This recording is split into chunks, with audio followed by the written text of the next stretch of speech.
Senhoras e senhores, tá gravando o 35º vídeo do canal. Estamos chegando a quase 300 visualizações. Que comemoração mais, né, forçada. Mas fico feliz por isso. Continuem apoiando o canal, curtindo, comentando, divulgando, né, para que eu possa chegar a 1.000 inscritos. Hoje, pontualmente hoje, 10 de novembro de 2022, eu tenho 12 inscritos e mais ou menos 6, 7 horas de visualizações. Estamos crescendo devagarinho, mas alguns booms aconteceram aí. Eu tenho um vídeo falando sobre transição de governo que já passou de 100 visualizações, então acredito que vamos conseguir monetizar este canal. Mas aos poucos, né? Continuando nossos vídeos aqui, voltando um pouquinho sobre os temas relacionados à política e mudanças de poder que eu estou trazendo. Já falei das leis de diretrizes orçamentárias, falamos de transição de governo, e hoje vamos falar outros dois itens, né, outras duas siglas que são muito comentadas, divulgadas, propagadas por canais de televisão, por mídias, e a gente só ouve, mas não tem noção da origem, do significado destes conceitos, que são as PECs e as medidas provisórias, beleza? Começando por ela que inicialmente tem um grau de formalidade maior, mais amplo e de possibilidade de efetivação até outras alternâncias que seriam as PECs, que seriam as propostas de emendas constitucionais. Uma PEC surge quando, pegando a nossa Constituição lá de 1988, nota-se que algo talvez não esteja bem detalhado, talvez esteja faltando alguma coisa, ou talvez o texto em si de algum artigo esteja incompleto, esteja defasado, esteja suprimido, esteja em desacordo com a necessidade daquilo que deveria estar na legislação.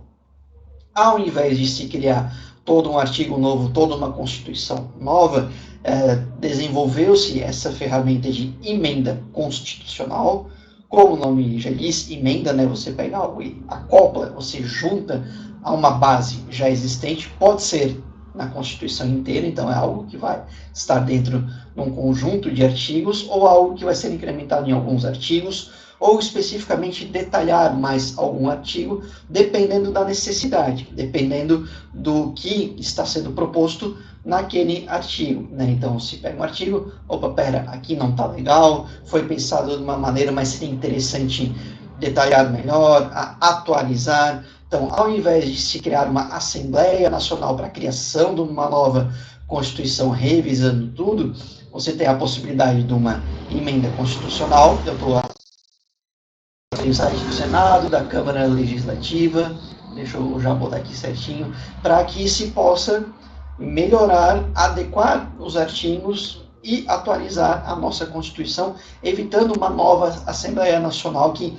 demoraria tempo, muita revisão, embora uma emenda constitucional também tenha a sua estrutura, a sua parte burocrática de execução, que é necessária. Vejam meu vídeo sobre burocracia, tá? Então, ela também tem as suas características e suas formalidades. Vamos entender um pouquinho como ela funciona, então. Quem pode propor uma emenda à Constituição, né? Um incremento, uma alteração de algum artigo ou de alguns artigos da Constituição Federal?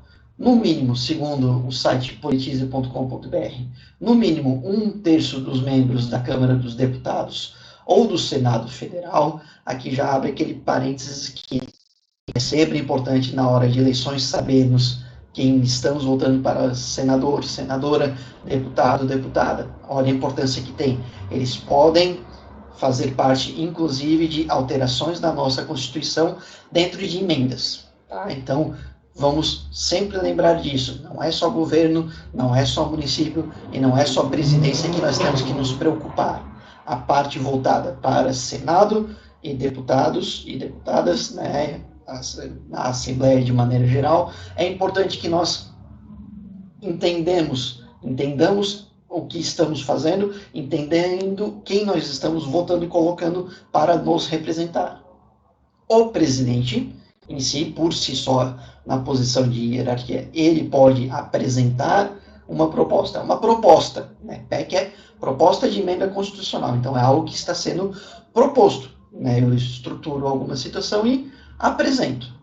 Mais da metade das assembleias legislativas das unidades da federação, dos estados, assembleias estaduais, deputados estaduais, manifestando-se cada uma delas pela maioria relativa, que é o que nós temos em qualquer votação. A maior parte, eu não vou dar o maior parte do Brasil, segue a maioria relativa na democracia, que é basicamente 50% mais um. Então, se tem 100 pessoas, 51 são o suficiente para propor. É feita a proposta. Tá? Feita essa proposta, tem algumas etapas. A fase das comissões, que algumas comissões analisam, fazem requisitos, fazem as leituras técnicas, fazem todo o processo de protocolar a entrada daquela PEC. Depois, deliberação e revisão, né, feitas na Câmara dos Deputados, para, como o nome já diz, é discutido, é revisado, é visto se tem algo que está em desacordo com alguma questão, se não há redundância ou equívoco, se aquela emenda citando algum artigo ou alguns artigos está condizente com o que deve ser, ou seja, se tem a ver com o que ela está se propondo. É uma emenda para alterar o artigo 8, estou citando um qualquer. E aí lá no texto você vê que ela trata mais coisas do artigo, parece que ela quer alterar o artigo 19.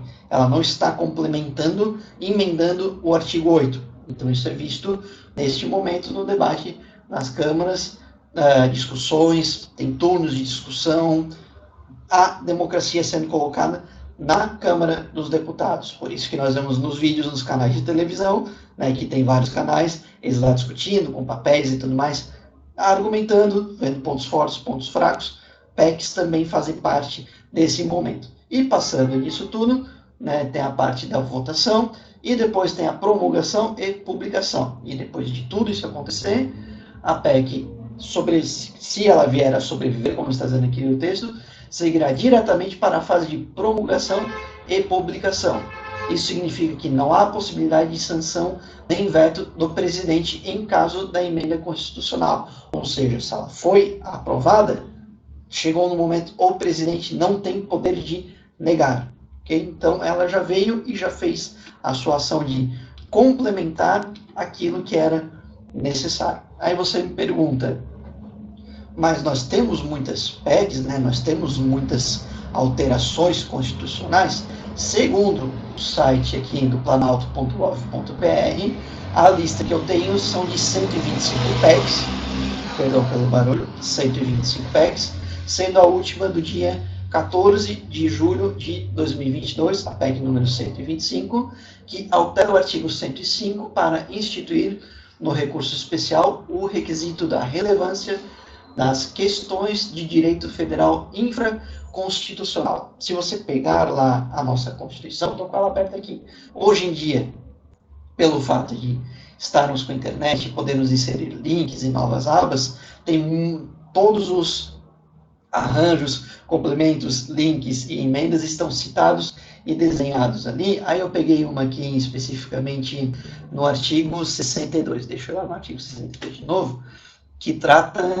Cadê o artigo 62? Não, perdão, o artigo 62 é da medida provisória. Mas quando você vai descendo, ao lado de onde tem um inciso, um parágrafo ou do artigo, existem complementos entre parênteses dizendo alterado pela emenda constitucional tal. E quando você clica, ela apresenta ali. Redação dada pela emenda constitucional número 32. Eu peguei um qualquer aqui no artigo 66, inciso 6º, ou parágrafo 6º. Então, aí você vê qual é a emenda e é feita essa alteração. Por exemplo, a primeira PEC de todas fez a alteração nos salários lá em 92, então PECs já existem desde 92, Constituição de 88, e PECs desde 92. Dispõe sobre a remuneração dos deputados estaduais e dos vereadores. Já houve um incremento lá em 31 de março de 92, e até julho deste ano temos várias PECs. Se for pensar 125 em 30 anos, não é muita coisa nem pouca, afinal tem relação direta com a nossa Constituição. Então, quando falarem de PEC, É isso que nós precisamos entender. É uma alteração da Constituição visando melhorar, incorporando alguma questão, algum item que ficou de fora, detalhando melhor algumas circunstâncias e atualizando, já que, por mais que a nossa Constituição seja recente, muitas alterações de sociedade, tecnologias, relações vão acontecendo nestes anos, quase 4 décadas agora, muitas coisas alteram, então é necessário repensar, às vezes até mesmo de como foi pensado estruturas de educação, de saúde, de governança, de segurança, né? Então tem N itens que é sempre bom dar uma lida, ver se está tudo ok, para isso que servem os políticos também, pessoas que estão lá dizendo, poxa, isso aqui foi feito, mas nunca foi alterado, mas não está faltando coisa, então não está muito atrasado. E aí é debatido, apresentado uma proposta, caso a maioria entenda que isso seja necessário debater, discutir, a Assembleia, de maneira geral, debate e faz uma votação. Depois da votação, por maioria mais um, por metade mais um, a emenda constitucional pode ser promulgada e colocada no seu texto, nos seus incrementos, na nossa Constituição de 88. Então, isso são as PECs. Só para terminar, né, um pouco menos aqui, 11 minutos está bom, o que seria uma medida provisória? Deixa eu fechar todos os itens aqui, as MPs, e essas são mais pontuais, mais rápidas, acontecem brevemente e tem uma justificativa. Vou pegar até o exemplo da pandemia. Foi algo fora do comum, fora do contexto e que precisava agilizar questões trabalhistas, de financiamentos, empréstimos bancários, o governo dispor de recursos para pessoas físicas, pessoas jurídicas, dando um exemplo qualquer. Então você cria uma medida provisória que está aí sim no artigo 62 da nossa Constituição, né, quando é necessária, é um instrumento com força de lei adotado pelo presidente da República em casos de relevância e urgência para o país. Tá? Ela funciona de forma diferente. Ela é apresentada e ela já entra em vigor, podendo ter um período de vigência de 60 dias e podendo ser prorrogada pelo mesmo período, ou seja, por mais 60 dias, que fecha 4 meses. Tá? Essa medida ela pode ser descartada depois, pode ser alterada depois e pode ser transformada em projeto de lei, em lei. Aí eu não dominei o suficiente para ver aonde que a medida provisória pode vir a se encaixar na nossa legislação, se pode virar um projeto de lei ou tem algum outro nome, mas a diferença dela para qualquer outra circunstância é que, como é urgente, ela sendo possível de execução, né? Por exemplo, há uma crise, o governo vai dar 3 trilhões de reais para pessoas físicas e jurídicas. Não tem como fazer isso, é uma medida que não é colocada em prática, já é debatida logo e já cai por terra. Se ela é viável de acontecer, ela já vai acontecendo e vai tramitando no Congresso enquanto ela já está acontecendo. Então é uma medida de urgência, né, como nós tivemos várias situações. Alguma medida foi feita para que a educação, no primeiro momento, nós tivéssemos quarentena, sem prejuízos, trabalhos a domicílio, educação a domicílio, depois sistema híbrido, medidas tanto em empresas quanto no setor público, quanto em normativas de governo, foram criadas para que a gente pudesse se adequar ao momento grave que estávamos passando. Por isso o nome medida provisória. É uma situação alternativa.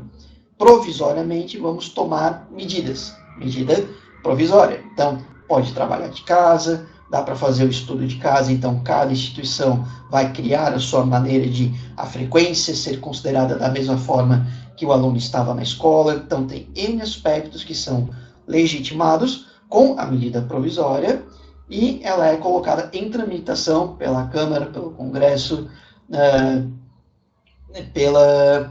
pelas pessoas responsáveis. Ela pode ser efetuada ou ela pode ser rejeitada ou perder eficácia. E aí os parlamentares, segundo o texto aqui, têm que editar um decreto legislativo para disciplinar os efeitos jurídicos gerados durante a sua vigência. Ou seja, mesmo que ela caia por terra, mesmo que ela não venha a vingar, que ela perca o seu efeito, não tenha mais validade, a Câmara vai averiguar, vai levar para o Judiciário para entender quais os prejuízos, quais as consequências legais, o que tem que ser tomado como consequência de uma medida provisória que não deu certo ou perdeu a sua eficácia, como voltar a uma normalidade, vamos dizer assim. Então, nesse momento de transição de governo, muitas dessas siglas vêm aparecendo, né? Então, o que pode ser feito? Quando se pensa numa PEC, precisa-se de tempo de construção de um documento, precisa-se estar, né, o governo precisa estar no governo para que ela tramite, às vezes uma medida provisória é mais rápida, tem outros itens, se vocês quiserem a gente aborda aqui também, que são trazidos como medidas alternativas para que a gente possa desenvolver um pouco mais algumas questões, como eu falei para vocês. Como a lei orçamentária já foi aprovada e estamos no período ainda de transição de governo, quem está assumindo está tentando ver como será possível adequar o país, e o que já foi decretado e publicado como orçamento, como proposta para o ano seguinte, ao que o partido, o grupo político que foi eleito, possa fazer a sua proposta ser executada. Então, tem uma proposta, tem uma estrutura já definida para o ano que vem, como que a gente conversa as duas para que cheguemos no meio termo e quem propôs um plano de governo possa executar para fazer jus ao que se propôs. Senão, o ano que vem, por exemplo, o primeiro ano de qualquer governo é limitado ao que é proposto anteriormente. Por isso existem itens, emendas ou medidas provisórias para que possamos melhorar, adotar alternativas de urgência relevantes, sempre pensando em melhorar. Dentro do processo de debate e apresentação formal desses itens, seja numa emenda, seja numa medida provisória, uma votação, um debate democrático, maioria que seria 50% mais um para aprovação ou reprovação e seguir em frente. Não quer dizer que reprovado caia por terra. Ali no debate assim não está legal, vamos fazer assim. Então, essa é a parte democrática que acontece lá na Assembleia, lá na Câmara. Tá? Então, eles vão comentando. Tá, mas será que 3 meses não é pouco? Vamos colocar 4 meses? Colocando um exemplo qualquer aqui. É debatido, chegado num senso comum para que a maioria concorde com aquilo, e aí ela é aprovada, promulgada, deliberada, e aí pode acontecer ou a emenda ser colocada na Constituição, e no caso da medida provisória pode virar um projeto de lei, aí eu não sei como falar, mas ela é dada sequência no tempo que for necessário. Beleza? Espero ter ajudado aqui. Agradeço mais uma vez ao apoio que eu estou ganhando, mas 1000 likes e 4.000 horas, eu vou ficar feliz e nunca mais vou pedir nem like, 1000 inscrições, nem like, nem inscrições, nem comentários, mas façam tudo que vocês puderem para me ajudar. Belezinha? Então, até o próximo vídeo.